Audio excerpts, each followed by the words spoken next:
Welcome to Poor Decisions. I am your host Anissa, and I am joined by our very special guest in our creative house. It is the lovely Amia Brave. Thank you for being here with us today. I'm very excited. Before we start though, I do have a question. Okay, are you competitive? Yes, I'm really competitive. Okay. Yes.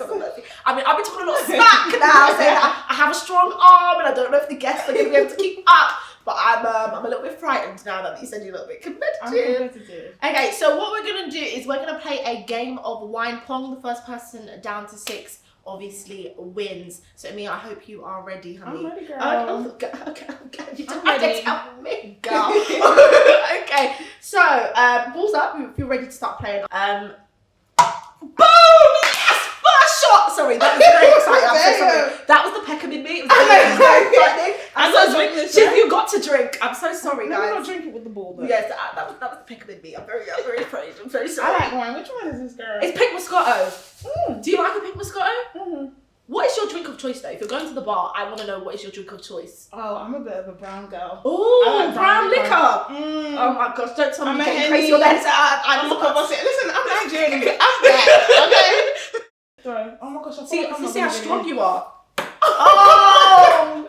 I knew I wasn't going to get in. I've told everyone here about my strong arm. You practiced. You definitely practiced before I came. I was at practice before you came. No, you didn't hear me. Okay, so the last time I spoke to you, Young and Misguided had just come out, and that was doing well. And then a few months after came in the smash hit Pink Black Girls. We also had Sweet Love as well, which is one of my fave songs. But I think my question for you is, did you think that Pink Black Girls was going to get the reception that it did? No. No!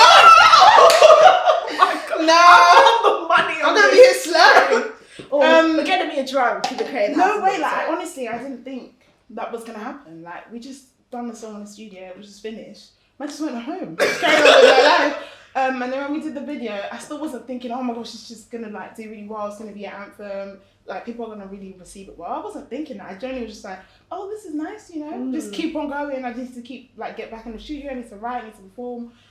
So then when it was growing, I'm like, oh well, damn. Because I saw when you first tweeted the video, and then literally days later, the numbers were climbing. They were climbing quickly, and I was like, bloody hell. Climbing, oh my God. Yeah, it was climbing, and like I think a few times it like went viral, and on TikTok, I think for a lot of like young girls, they were able to like just use it and even on what's that thing called, Reels on Instagram. Yes. Bro, lots of people have used this sound, so like, no man, thank God, it's a blessing.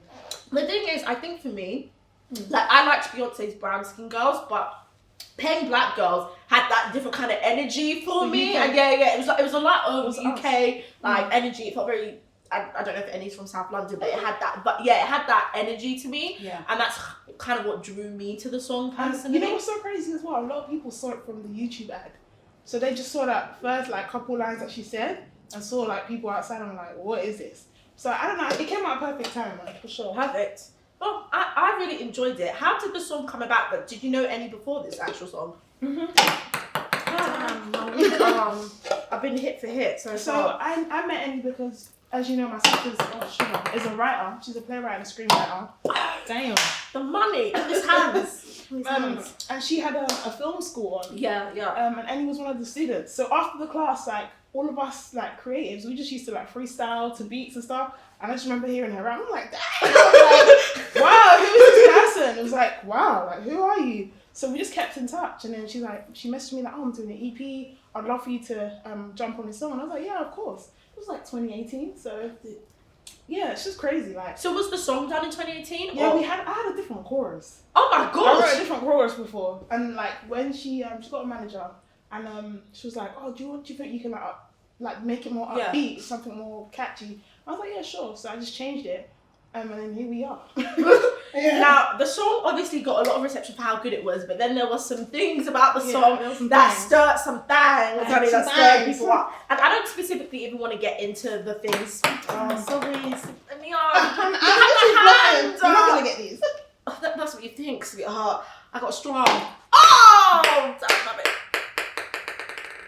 So I guess my thing for you then is, so obviously a lot happened with the song, right? And I don't want to get into the specifics of what went, all those kind of things. But the thing that surprised me the most, and I just wanted to get your opinion on it, because obviously you were there, that was taking place, is there was like a weird turn at one point when the remix came out. Yeah. And it felt as if people were like, oh, we're fighting for Amia and justice for Amia, and that people should hear the original. It's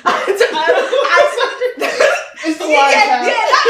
That was what it felt like at one point, right? For me, I think honestly, like I always say, I think the most important thing that came out of this situation was a discussion, because there's truth to colorism, period. Like, Yeah, 100%. it exists in the music industry.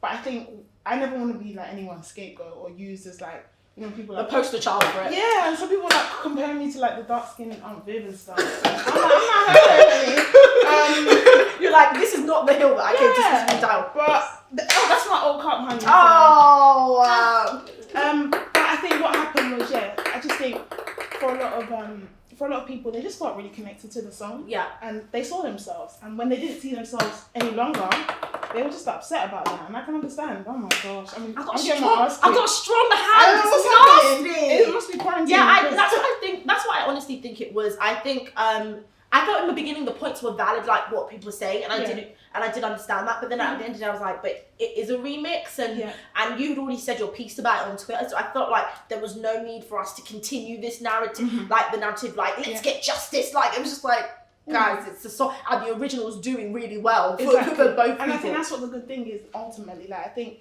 maybe if there was more space between the original and the remix, it might have allowed people like some space to like take it in a different or a separate entity. But I just kind of felt like that was the one that was getting pushed forward, and that was the more marketable one. Yeah. So I felt like, there's a lot of black women that this happens to, truthfully. And maybe it wasn't like a colorist choice in my scenario, but it triggered people to feel like it was. Yeah. Because they could see almost themselves in that situation and things that have happened. No, that's fair. No, I definitely get that. So then let's moving on from Playing Black Girls, because we also had Sweet Love. Yeah. Amia, your hand is I know. I feel like it's not aligned, right? I don't know. I'm only one cup down. God, yes. And I want to drink, Amia. So I know, I'm trying. I'm gonna let you go. Oh. You're not just put it in yourself. I may just take one drink. Yeah, take a shot.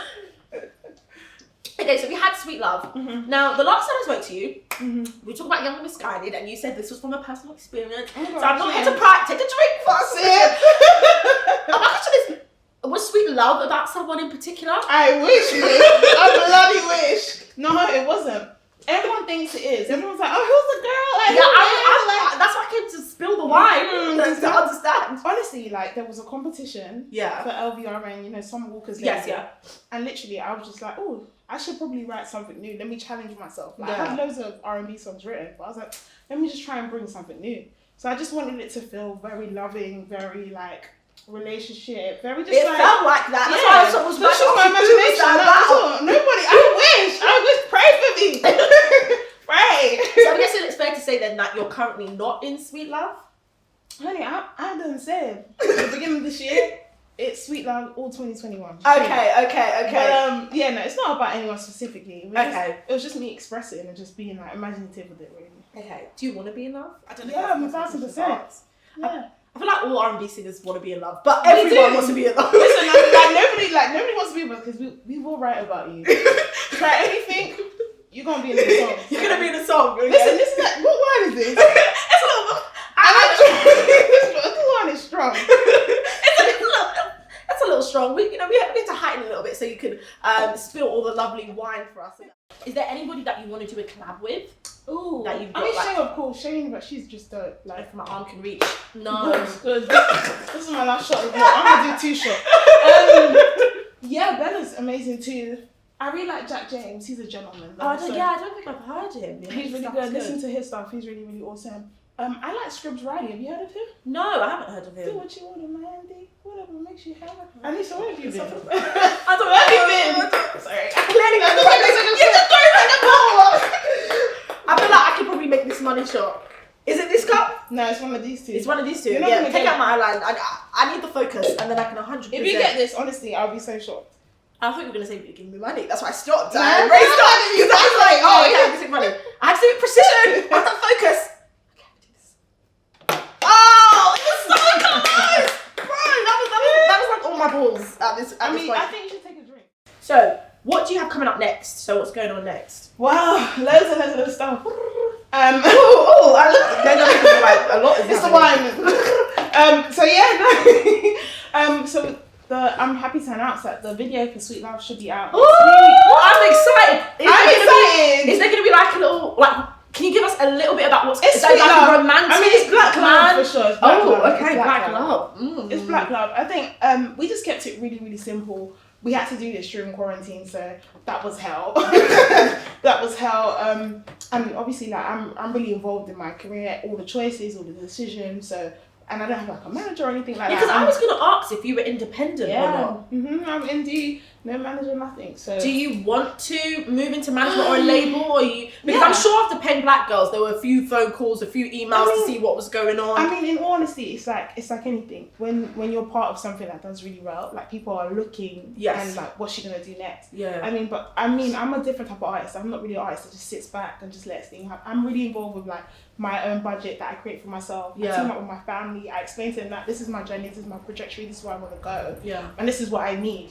And I partnered with my friends, like my best friend, she produced my video. Oh. Like the director Otis who shot Paying Black Girls shot my video too. So it's like, it's a lot. So I'm looking for the right people, the right team. So you're kind of like trying to build your own tribe, like your own family thing. Yes. Yeah. I've got mogul dreams. Like, I'm really like an indie person. But no, I'm not against labels at all. Like, whatever's right. If the right situation came along, 1000%, then. yeah. So you heard that, guys. If the right situation comes along. Yeah. Thank you so much for coming to our creative house and hanging out with us. You can see I completely wiped earlier. Got her a little bit tipsy, but it's my strong hand, okay? And almost a little bit of the Peckham came out. Just a little bit.